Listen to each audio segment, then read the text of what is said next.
নমস্কার বন্ধুরা, কেমন আছেন সবাই? আশা করি সকলে ভালো আছেন, আমিও ভালো আছি।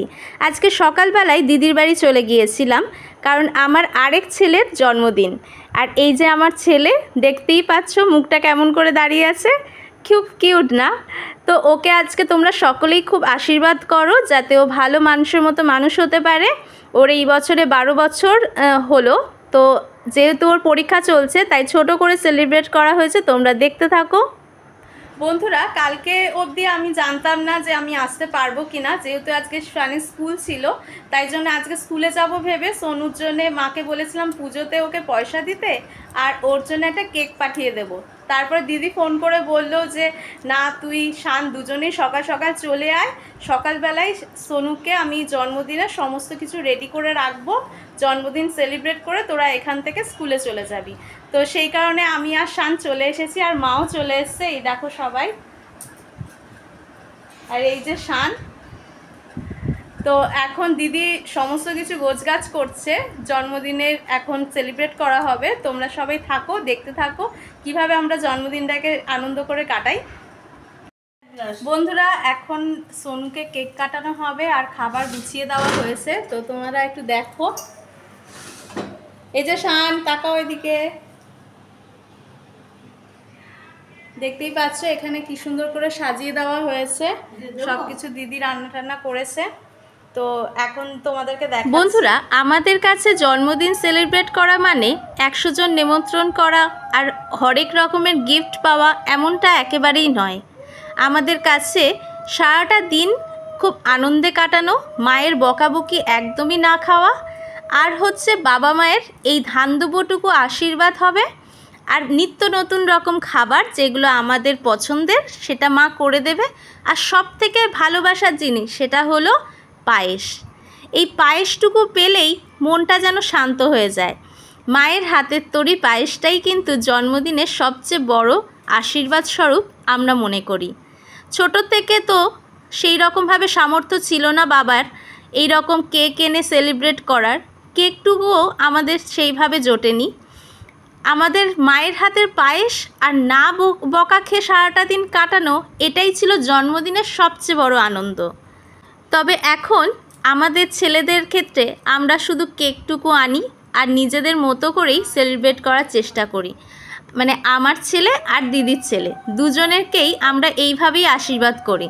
খুব যে ঘটা করেই যে করা হয় সবসময় জন্মদিন, এমনটা নয়। আর উপহার স্বরূপ এই যে দিদার হাতে থেকে দেওয়া সামান্য কিছু টাকা, যেটা আশীর্বাদ স্বরূপ, আর মনির থেকেও কিছু টাকা, সেটাও আশীর্বাদ স্বরূপ। তো এখানে দেখতে পাচ্ছ দিদি আর মা আশীর্বাদ করে নিল, আর আমি ক্যামেরার পেছনেই ওকে আশীর্বাদ করে নিয়েছিলাম। যেহেতু আমি ক্যামেরা করছিলাম তাই তোমাদের দেখাতে পারলাম না। তো এখন দেখো, আমি এই ম্যাঙ্গো কেকটা নিয়ে গেছিলাম, সেটা সোনুর খুব পছন্দ হয়েছে। তো ও কেটে প্রথমে শানকে খাইয়ে দিচ্ছিল। আর এখানে দেখতে পাচ্ছ সামনে হরেক রকমের খাবার দাবার।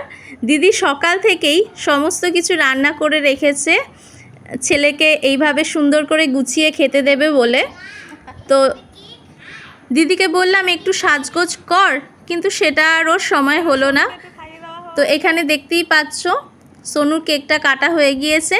এবার দেখো বন্ধুরা কি কি রান্না করেছে। এখানে কাতলা মাছ রয়েছে, মুসুর ডাল রয়েছে, সয়াবিন রয়েছে, চিকেন কষা রয়েছে, 5 রকম ভাজা, চাল কুমড়োর তরকারি, পায়েস, 5 রকম মিষ্টি, আর সোনুর কিছু পছন্দের চিপস আর কোল্ড ড্রিঙ্কস, এইগুলো রাখা রয়েছে।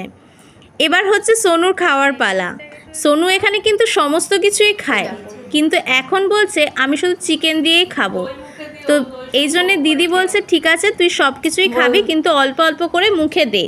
কিন্তু ও নিজের থেকে তো খাচ্ছে না, তাই জন্যে এখানে দিদি দেখো নিজেই বেছে বেছে অল্প অল্প করে সব কিছুর থেকে মুখে দিয়ে দিল। স্কুল আছে, সোনু ওখানে খেতে বসে গেছে, আর আমরাও এখানে খেতে বসে গেছি।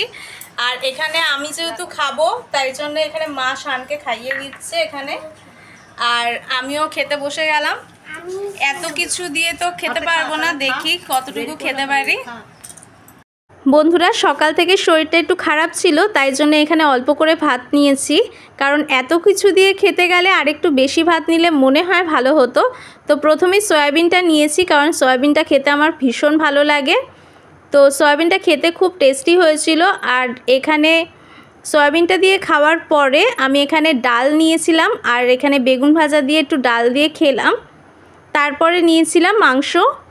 এখানে মাংসের মধ্যে বাটিতে করে দিদি তুলে দিয়েছিল, কিন্তু সব কিছু আমি খেতে পারিনি। আমি কিছুটা শানকে তুলে দিলাম, আর এখানে আমি কিছুটা নিয়েছিলাম। আর এখানে মাছের ঝোল ছিল।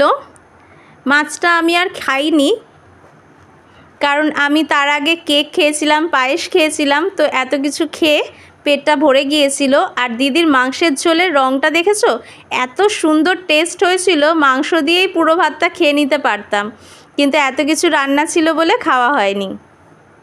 বন্ধুরা, ভিডিওটা ভালো লাগলে অবশ্যই লাইক কমেন্ট করে জানিও। অসংখ্য ধন্যবাদ।